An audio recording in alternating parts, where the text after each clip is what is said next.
Blackpool Heritage Tram. Hi everyone, and I'm in Blackpool today and we've seen a heritage tram. Let's come and take a look at it.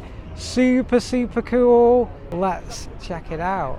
One heritage tram on a heritage tram tour. Yes guys. Yes. Super cool tram. Very cool tram. So it's on a promenade tour, I believe. On a promenade tour. Let's check it out. It departs here at 4:10 and 15:40 today. £6 if you want to go on it.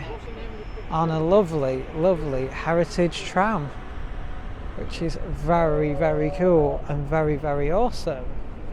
Love it. We are looking at a heritage tram on the heritage tram stop. That's where we are.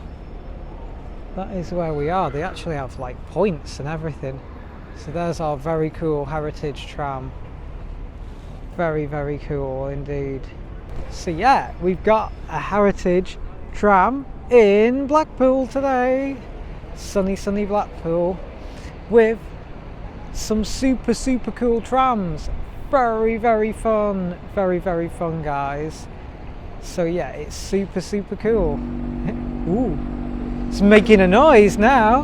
Making a noise. And the heritage tram spot is just across from the Blackpool Tower. That's where it is, guys. So yeah, very cool indeed.